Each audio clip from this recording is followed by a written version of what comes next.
Have you ever heard God's voice telling you what to do? I mean, I've heard His voice in my conscience or during times of prayer, but I'm talking about a St. Paul getting knocked off the horse kind of revelation.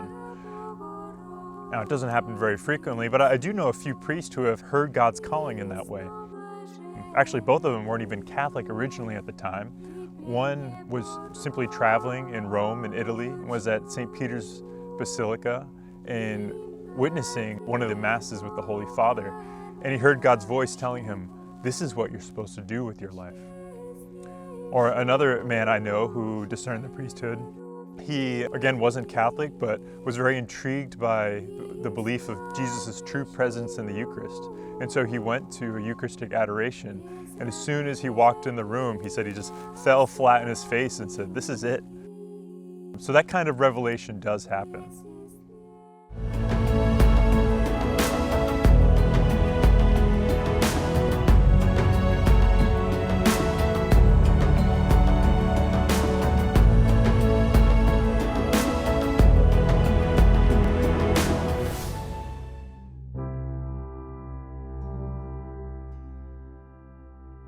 While an explicit revelation of God's voice can be rare, it's still the first way St. Ignatius recommends discerning. If you hear God's voice explicitly telling you what to do, then just do it, as long as it's in accord with the Church, of course. But there's a second way of discerning involving our feelings and desires, and we spoke about that last time, but sometimes we still don't have clarity. So St. Ignatius recommends a third mode or way of discerning, which involves the use of our intellect and our mind to rationalize and reason. So we invite God into that process for guidance of the Holy Spirit to discern using our mind. This can be done in several ways.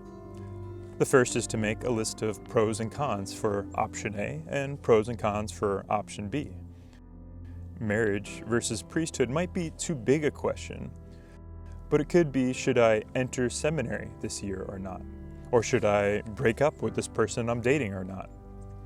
Or conversely, should I marry them or not? And a list of advantages and disadvantages for each option is something we can create with God's help. Very often, there is an objectively better choice that becomes clear when we put pen to paper in this way. If it is clear, we should act with confidence and entrust it to the Lord, even if our emotions are still fearful. A spiritual director can provide a good sounding board for this too. We can also use our minds in another way, through engaging our imagination. Imagine yourself on your deathbed. How would you want to have lived your life? Or even before God in judgment in heaven, what would you have wanted to offer Him with your life? I've used these methods when I was discerning a religious community. I imagined myself on my deathbed and pictured who was there with me.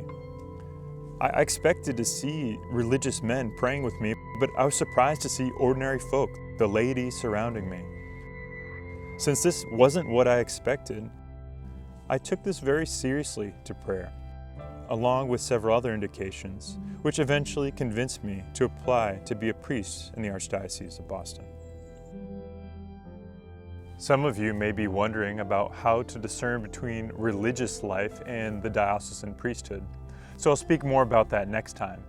But for now, simply reflect on St. Ignatius's 3 modes of discernment and how you can use them to achieve greater clarity and discern between your thoughts, your desires, and God's voice.